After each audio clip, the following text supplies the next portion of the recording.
আমাদের জৈন ধর্ম এবং দর্শন সম্বন্ধে চর্চা চলছে।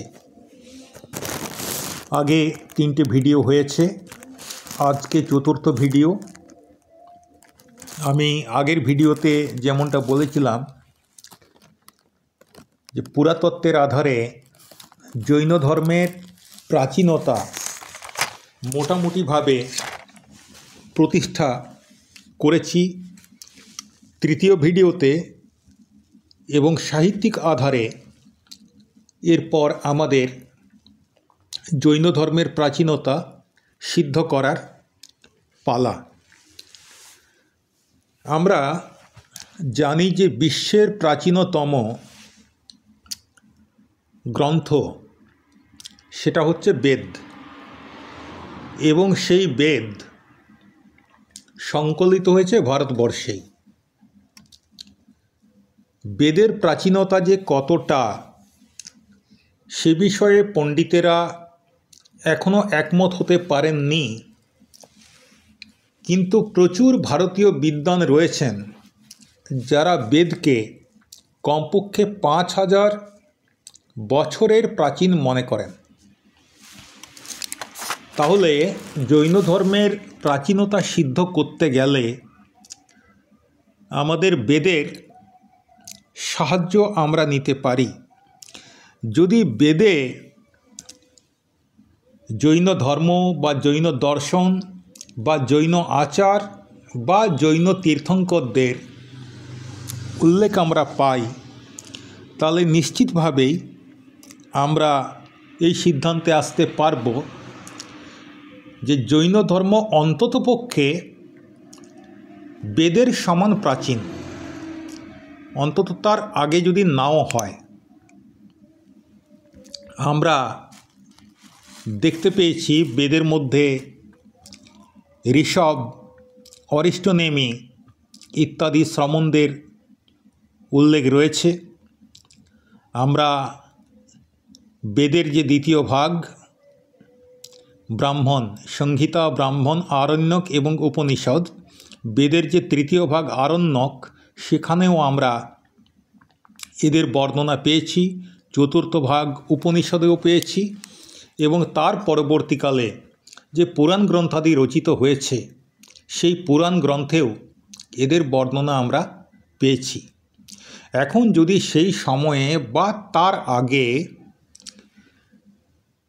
যদি জৈন সংস্কৃতির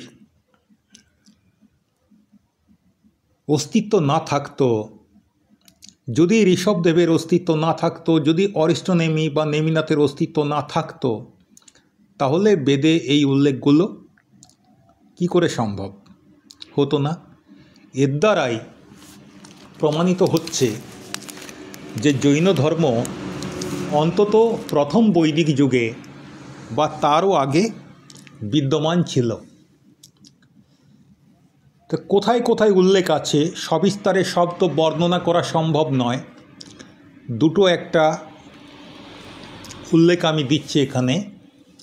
এই কেশী শব্দটা বেদে আছে, এবং আমরা যারা জৈন ধর্মের ইতিহাস নিয়ে একটু আধটু চর্চা করি, আমরা জানি যে ভগবান ঋষভদেবের জটা ছিল। কেশী বলতে এখানে জটাধারী কথাটা বোঝানো হয়েছে। ঋগ্বেদে যেখানে বাত রসন মুনির উল্লেখ আছে, বাত রসন মানে বায়ুভুক, আমরা জানি ঋষভদেব তার তপস্যার পর যখন পারনা করতে বেরিয়েছিলেন তখন দীর্ঘদিন তিনি কিছু খাননি, যেটা আমাদের মতো সাধারণ মানুষের কাছে অসম্ভব মনে হতে পারে।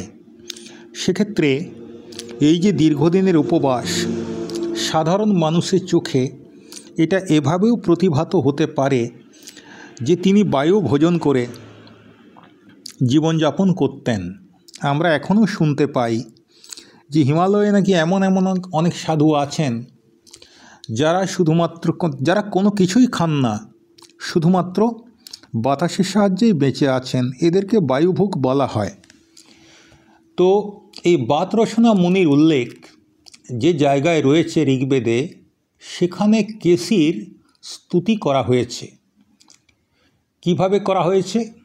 কেশ্যগ্নিং কেশি বিষং কেশি বিভর্তি রৌদসী কেশি বিশ্বং সদৃশে কেশিদং জ্যোতিরুচ্যতে।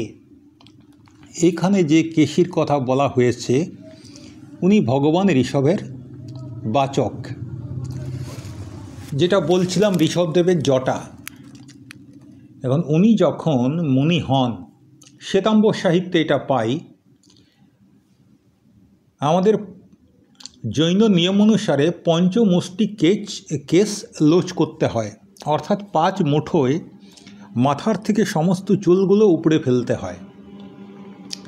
তো ঋষভদেব যখন মুনি দীক্ষা নিলেন তখন উনি 4 মুষ্টি কেশ লোচ করার পরে 4 বার মুঠোই করে চুলগুলো উপড়ে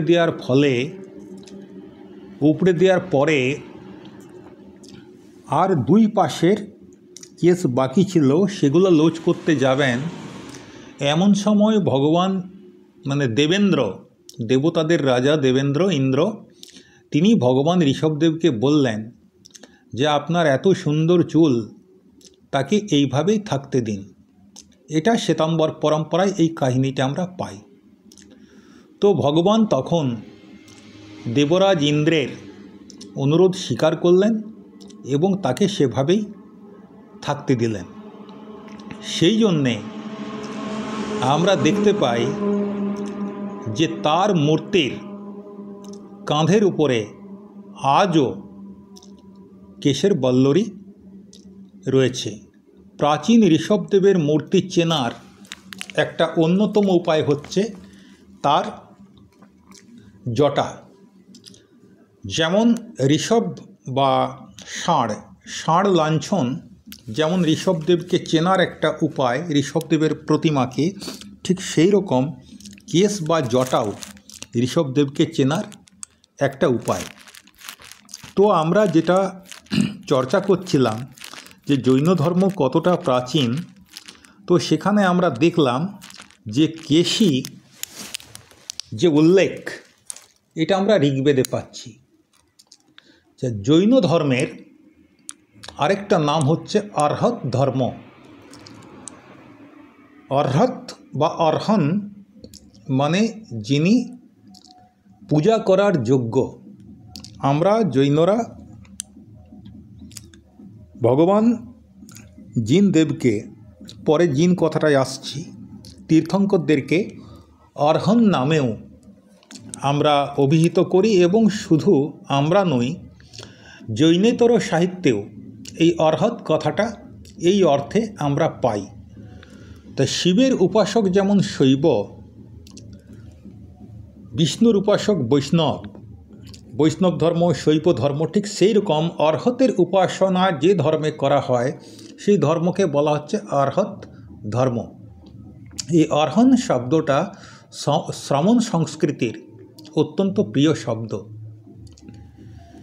আমরা তীর্থঙ্কর অর্থাৎ বিতরাগ আত্মাকে অর্হন নামে অভিহিত করি।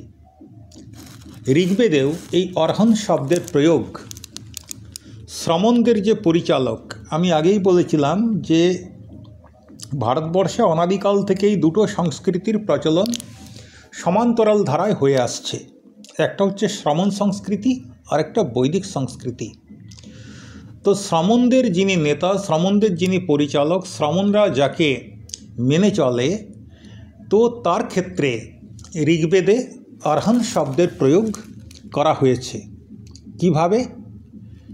সেখানে লেখা হয়েছে অর্হন বিভর্ষি সায়কানি ধন্নার্হন্নিষ্কং যজতং বিশ্বরূপম অর্হন নিদং দয়সে বিশ্বসম্ভং ন বা ওজিয় রুদ্র তদ অস্তি। তো ঋগ্বেদে এই অর্হন শব্দের প্রয়োগের দ্বারা প্রমাণিত হয় যে ঋগ্বৈদিক কালের পূর্বে অথবা সেই সময়ে শ্রমণ সংস্কৃতি বর্তমান ছিল। ডক্টর সর্বপল্লী রাধাকৃষ্ণনের নাম আমরা সবাই শুনেছি। অসাধারণ পণ্ডিত দার্শনিক ছিলেন। তিনি তার ইন্ডিয়ান ফিলসফি বইতে 278 পাতায় লিখছেন যে শ্রীমদ্ ভাগবত পুরাণ এই মতটাকেই সমর্থন করে যে ঋষভদেব জৈন ধর্মের সংস্থাপক ছিলেন। তো এখানের ডক্টর রাধাকৃষ্ণনের কথাটাকে একটু আমি পরিবর্তন করে বলতে চাইছি, এই অবসরপিনীকালে জৈন ধর্মের সংস্থাপক ছিলেন ঋষভদেব। ডক্টর রাধাকৃষ্ণনের কোনো দায়বদ্ধতা ছিল না জৈন পুরাণকে মান্যতা মেনে চলার।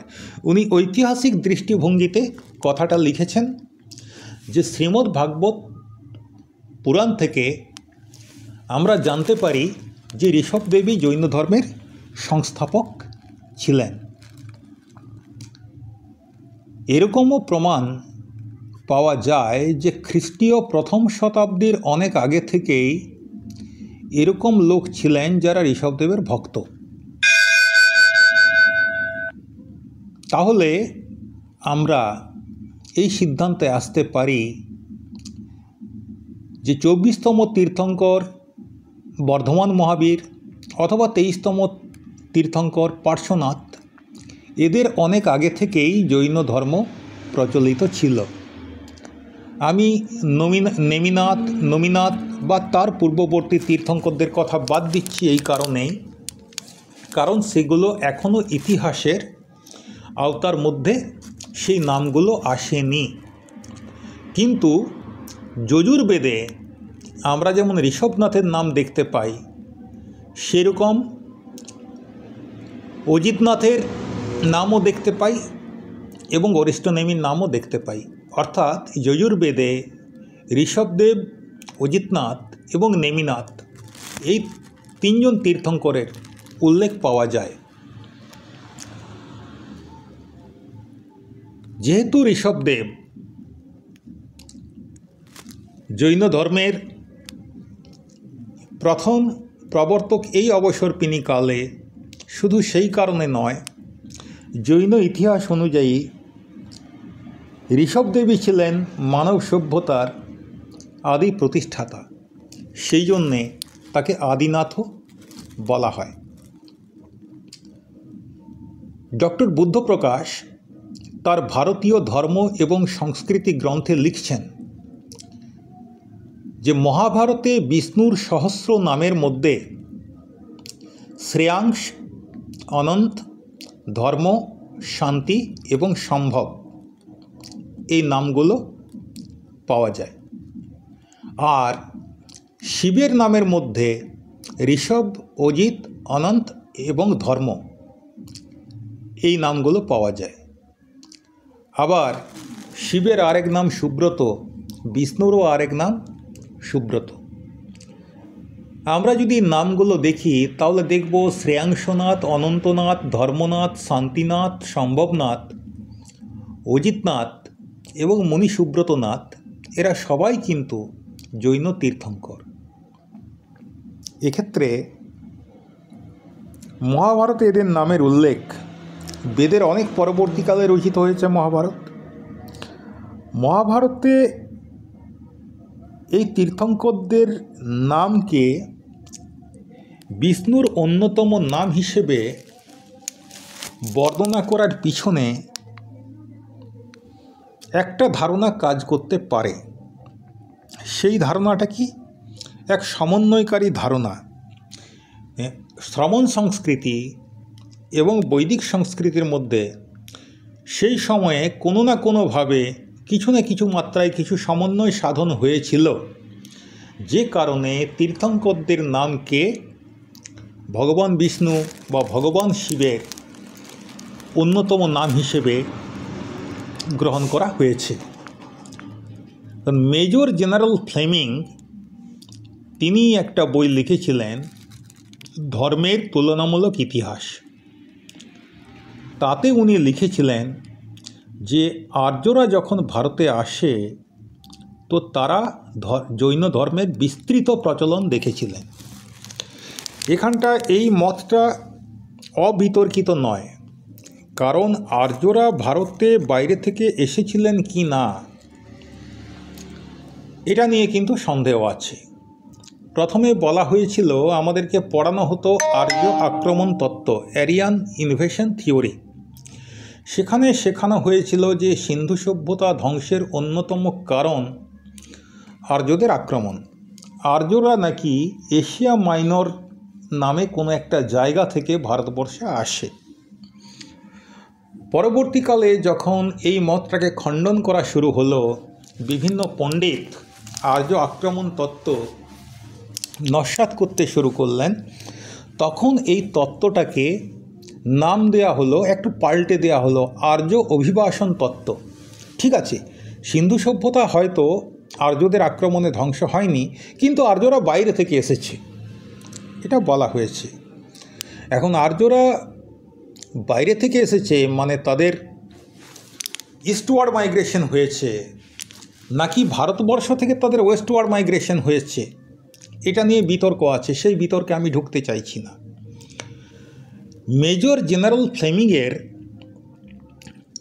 কথা থেকে এটুকু বোঝা যায় যে আর্য সংস্কৃতির সমসাময়িক অন্তত শ্রমণ সংস্কৃতি বটে, এবং আর্যরা জৈন ধর্মের প্রচলন প্রথম থেকেই দেখেছিলেন।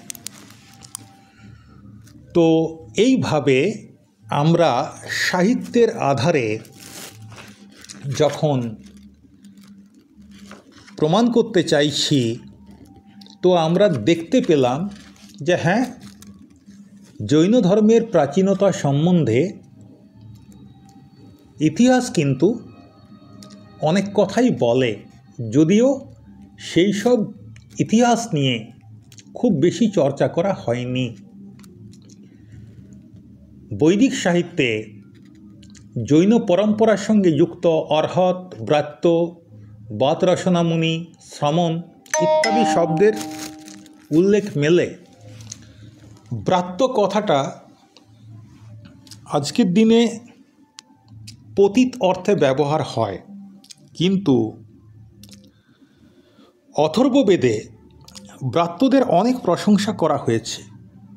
তাহলে ব্রাত্য অর্থে পতিত নয়। ব্রাত্য শব্দের অর্থ হচ্ছে যারা যাগযজ্ঞ করে না, ব্রত পালন করে। আর আমরা জানি জৈন ধর্ম দাঁড়িয়ে আছে 5টা মহাব্রতের উপরে। জৈন ধর্মে যাগযজ্ঞের কোনো জায়গা নেই, 5টা ব্রত পালন করতে হয়। মুনিদের ক্ষেত্রে একে বলা হয় পঞ্চ মহাব্রত, আর যারা গৃহস্থ শ্রাবক শ্রাবিকা তাদের ক্ষেত্রে এটাকে বলা হয় পঞ্চ অনুব্রত।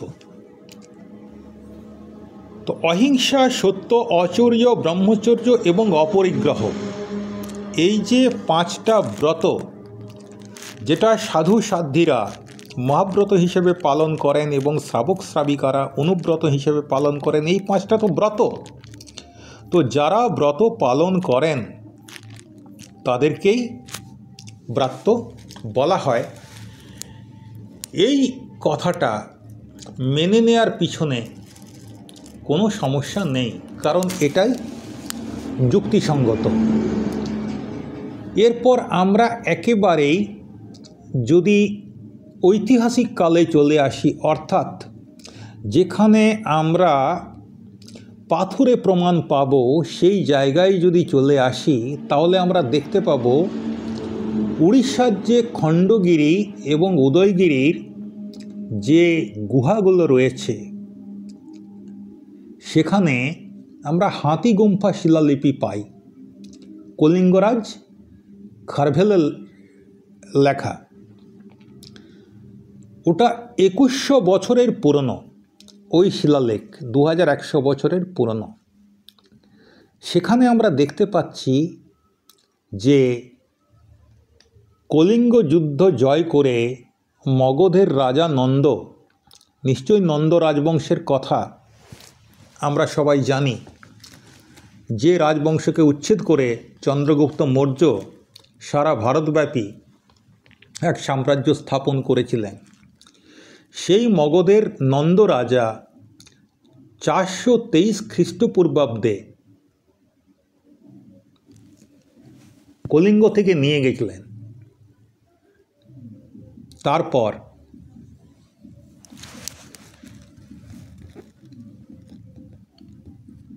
সেই মূর্তিকে আবার কলিঙ্গে ফিরিয়ে আনা হয়। তাহলে খ্রিস্টপূর্বাব্দ 423 সালে তখন কিন্তু নন্দরাজা তীর্থঙ্করের মূর্তি নিয়ে যাচ্ছেন। কেন তীর্থঙ্করের মূর্তি তিনি নিয়ে যাচ্ছেন?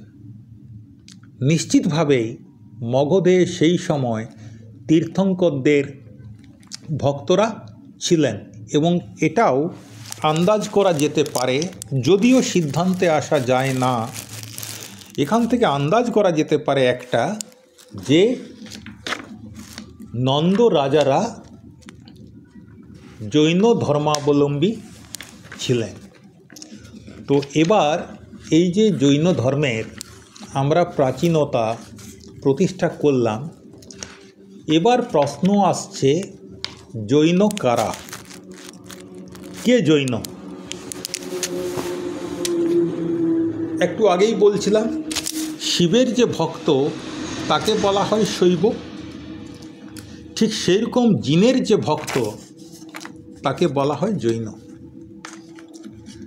জিন শব্দের সঙ্গে স্ন প্রত্যয় যোগ করে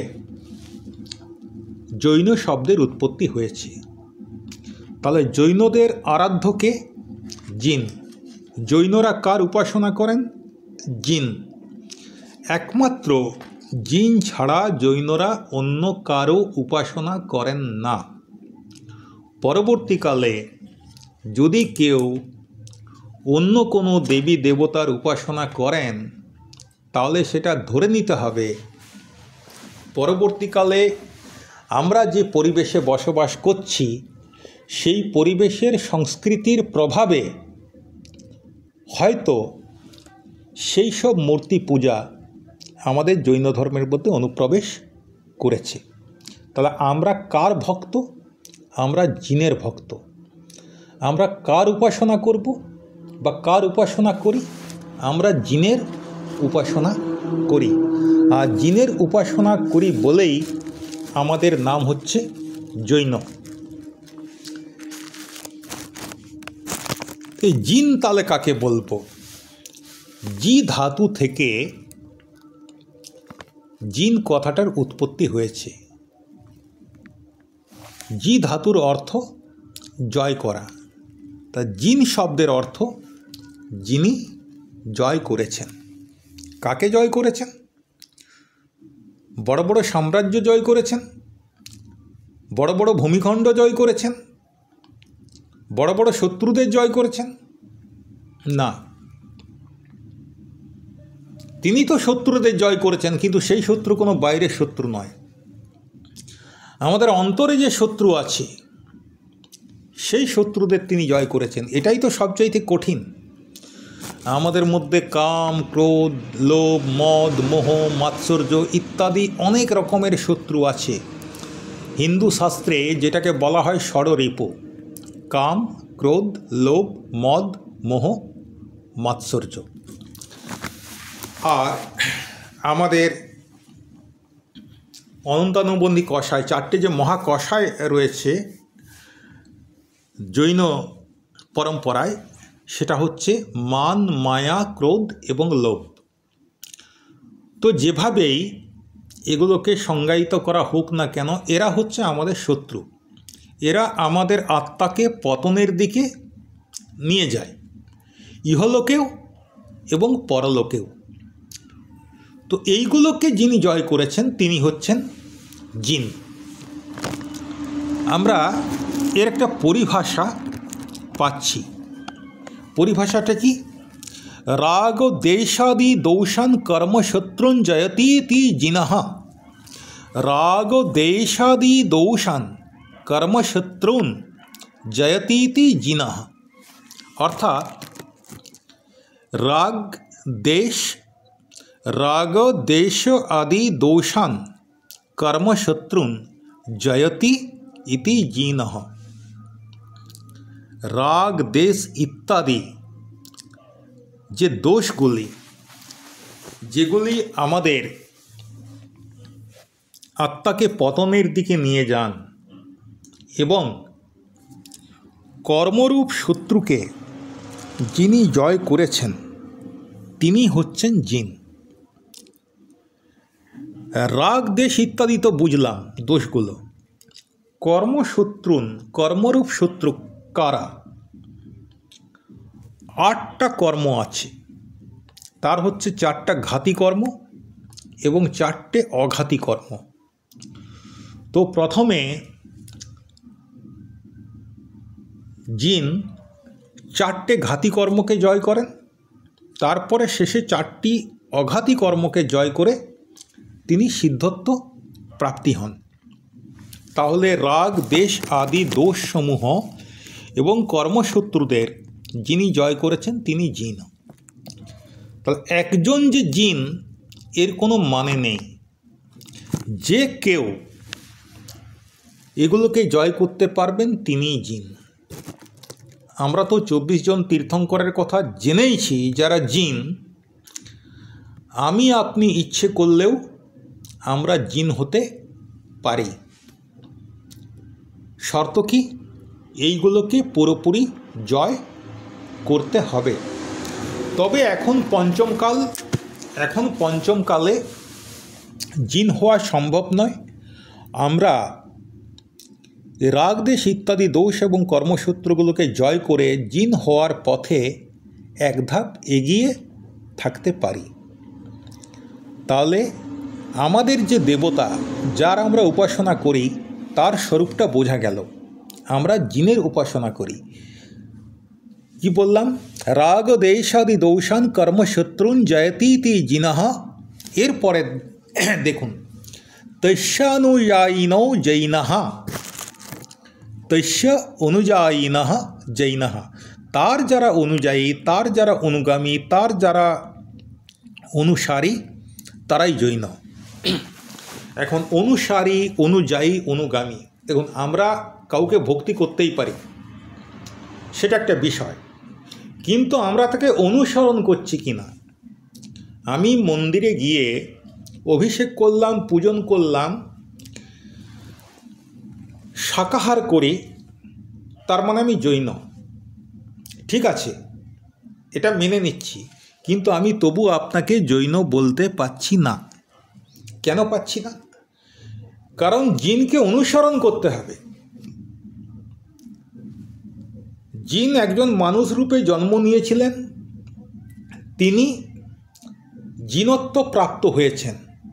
এই যে মানুষ থেকে জিনত্ব প্রাপ্তি, এই লক্ষ্যে তিনি যে পথে হেঁটেছেন সেই পথটা তো তিনি আমাদেরকে দেখিয়ে দিয়ে গেছেন যে এইভাবে চললে পরে আমরা জিন হতে পারি। আমরা যদি তাকে অনুসরণ করি আমাদের কথাবার্তা, আচার এবং আচরণে, তবেই আমরা প্রকৃতপক্ষে নিজেদেরকে জৈন বলতে পারব। এই যে জিনকে আমরা আরও অনেক নামে ডাকি। এক তো জিন, দ্বিতীয় হচ্ছে জিনেন্দ্র। ইন্দ্র মানে শ্রেষ্ঠ, জিনেন্দ্র মানে জিনানাং শ্রেষ্ঠ এরকমটা নয়, জিনেদের মধ্যে শ্রেষ্ঠ এরকমটা নয়। যিনি জিন তিনি শ্রেষ্ঠ, সেই অর্থে জিনেন্দ্র। আবার সেই অর্থেই আমরা তাকে বলি জিনেশ্বর। যিনি জিন তিনি ঈশ্বর, তিনি আমাদের ঈশ্বর, তাই তার আরেকটা নাম হচ্ছে জিনেশ্বর। আর আরেকটা খুব গুরুত্বপূর্ণ নাম আছে বিতরাগ। এটা একটু বোঝার আছে। একটু আগে যেটা আমরা বললাম যে রাগ দেশাদি দৌশান, রাগ দেশ ইত্যাদি দোষ, তো এর মধ্যে রাগ এবং দেশকে বিশেষভাবে উল্লেখ করা হয়েছে। এই দুটোই হচ্ছে মহাশত্রু। রাগ অর্থাৎ আসক্তি, স্নেহ, ভালোবাসা, মমত্ববোধ। আসক্তি এটা হচ্ছে রাগ। আর রাগেরই যদি মিরর ইমেজ বলি তাহলে সেটা হচ্ছে দ্বেষ, মানে কোনো কিছুর প্রতি বিদ্বেষ, সেটা হচ্ছে দ্বেষ। এখন যদি রাগ থাকে তবেই দ্বেষ আসবে। আমার রাগ অর্থাৎ আসক্তি আছে আমার এই মোবাইল ফোনটার উপরে। এটা খুব দামি ফোন। এই আসক্তিটা আছে বলেই কেউ যদি আমার ফোনটা আমার হাতের থেকে নিয়ে ভেঙে দেয় তাহলে তার প্রতি আমার বিদ্বেষ তৈরি হবে। কিন্তু যদি আমার এই ফোনটার প্রতি রাগ না থাকতো, যদি আসক্তি না থাকতো, তাহলে ভেঙে গেলেও কিছু এসে যায় না, তার প্রতি আমার বিদ্বেষ তৈরি হতো না। অর্থাৎ রাগ এবং দ্বেষ একই মুদ্রার এপিঠ এবং ওপিঠ। তাই রাগ কথাটার মধ্যে এখানে যে বিত রাগ, মানে বিগত হয়ে গেছে রাগ যার, এই কথাটার মধ্যে আছে বিত দ্বেষ, অর্থাৎ রাগ দেশকে যিনি অতিক্রমণ করে নিয়েছেন। রাগ বা দেশ যার মধ্যে কোনো প্রভাব ফেলতে পারে না, তিনি হচ্ছেন বিতরাগ। এবং আমাদের লক্ষ্য সেই বিতরাগ হওয়া। আর কি নামে ডাকা হয়? জিন, জিনেন্দ্র, জিনেশ্বর, বিতরাগ, অনেক নামে ডাকা হয়। আরেকটা গুরুত্বপূর্ণ নাম হচ্ছে পরমাত্মা। দেখুন, আত্মা স্বভাবতই নির্মল। আত্মার মধ্যে কোনো কলঙ্ক কালিমা নেই, কোনো কলুষ নেই, কোনো মলিনতা নেই। এটা হচ্ছে আত্মার স্বভাব। কিন্তু আমরা হাজার হাজার জন্ম ধরে একের পর এই যে জন্ম মৃত্যুর চক্রে আমরা এসেছি আর গেছি, এই সময় আমাদের নিজেদের কাজকর্মের কারণে আত্মার মধ্যে কর্মরূপ মালিনতা যুক্ত হয়। কিভাবে যুক্ত হয়? একটা দেয়াল আছে, দেয়ালের গায়ে যদি আমি কাদা কিছুটা নিয়ে ছুঁড়ে ফেলি তাহলে কী হবে? দেখা যাবে যে সেই কাদার বেশ কিছুটা অংশ দেয়ালে লেগে গেল। ঠিক কর্মরূপ যে মলিনতা, মল, সেটা আমাদের আত্মার সঙ্গে এইভাবে লেগে যায় আমাদেরই কাজের পরিণতিতে। এবার আমাদের কাজ হচ্ছে এই কর্মরজকে পরিষ্কার করা, কর্মরূপ মলিনতাকে পরিষ্কার করা, মালিন্যকে পরিষ্কার করা। তার জন্যে আমাদের ওই পঞ্চব্রত পালন করতে হয়। আমরা পরে পড়ব, নবতত্ত্ব যখন পড়ব তখন আমরা নির্জরা নামে একটা কথা পাব। তো তার মাধ্যমে, সংবর এবং নির্জরার মাধ্যমে আমরা যখন আত্মা থেকে কর্মরূপ যে মলিনতা সেটাকে যখন পরিষ্কার করে দিতে পারব, তখন আমরা হয়ে যাব পরমাত্মা, আমরাই হয়ে যাব ভগবান। জিন ভগবান বা তীর্থঙ্কর তিনি এটি করতে পেরেছিলেন, মানে তারা এটা করতে পেরেছিলেন, তাই তাদেরকে পরমাত্মা নামেও ডাকা হয়। আজকে ভিডিওটা একটু বড় হয়ে গেল। আজ এই পর্যন্তই। প্রত্যেককে নমস্কার এবং জয় জিনেন্দ্র।